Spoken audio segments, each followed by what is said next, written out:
The other day at the park, I was reclining in the sandbox, watching my son crawl around, looking for wheels to spin and exciting morsels from the ground to eat. And I was kind of jarred from this little idyllic haze by a woman's voice saying, "Blue ball! Do you see the blue ball?" And there she was, perfectly attentive, describing every possible object of interest with very perfect diction and elaborate sign language. And so the performance began.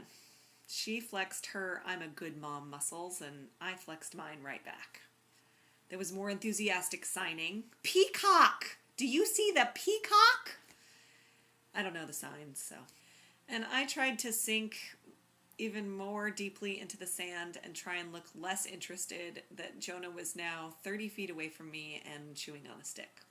In the past year, I have been bombarded by judgment from all angles, from everything about my son's sleep to his sunscreen. And I can judge with the best of them.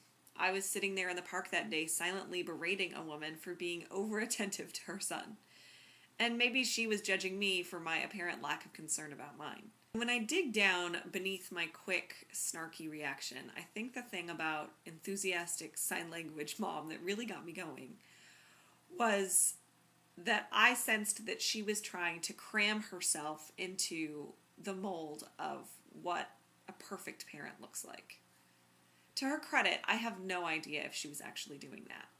Regardless, though, just her presence in the park that day felt like it was another voice in the overwhelming "there's always something to feel guilty about" chorus. There are so many opinions that there's always one chattering inside my head telling me how whatever it is I'm doing is either not enough or way too much. I can easily convince myself in seconds that our decision to take him to daycare for 2 days a week is the best thing for him, not to mention me, or that it's the sure sign that I am a horrendous mother.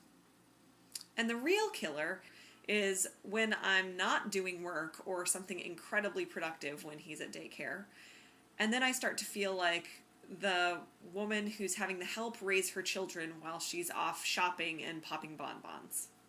Yikes. We've even found a way to berate ourselves for those rare and precious moments when we can have some time to do what we'd like to do. Lately, I've been trying to talk back to the voice in my head that says obnoxious things like, "You're really going to take a nap while you pay someone else to take care of your child?" What I've realized is that it's that voice that's the real enemy in this situation. Because it's the part of me that rearranges all of my energy into trying to look good for someone else, rather than taking a moment to consider what's best for me and for the child that I know incredibly well. And lately, I've been getting a big kick out of knowing that while I might look like a terrible mom to someone out there, I'm not going to do a damn thing about it.